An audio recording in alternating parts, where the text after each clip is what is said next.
কাঠমান্ডুতে ছিল, এবার যত কাণ্ড যাদবপুরে হবে। চালিয়ে খেলা হবে। না না, ওরা বলেছে যাদবপুরে পা রাখুন।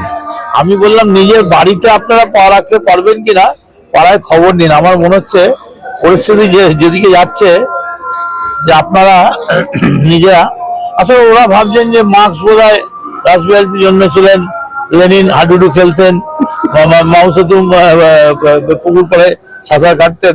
না, এটা পশ্চিমবঙ্গ, কোনো লাভ নেই। গোপাল সেনের লাশ পড়ে আছে, রবীন্দ্র সরোবর বন্ধ, বিদ্যাসাগরের মূর্তি ভাঙা, আর হবে না। উপজাতির ভূমিকা নিয়ে কি বলবেন? চালিয়ে খেলা হুঁশিয়ারি দিচ্ছে গতকাল।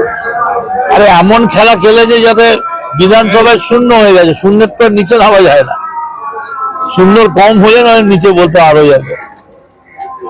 একটু বিধানসভায় পা দেওয়ার খেলা খেলুন, সঙ্গে মানুষের কাছে যান, মানুষ আপনাদের সঙ্গে নেই। তবে হ্যাঁ, এটা ঠিকই আমাদের কর্মীরা মমতা বন্দ্যোপাধ্যায়ের নির্দেশে খেলা হুঁশিয়ারি দিচ্ছে, তখন কি আপনাদের কর্মীরা খেলতে রেডি আছে? মাঠে নামতে হবে না, জার্সি পরার ঘরে গেলেই যথেষ্ট। তৃণমূল জার্সি পরতে যাচ্ছে এটা শুনলে এমনি বন্ধ।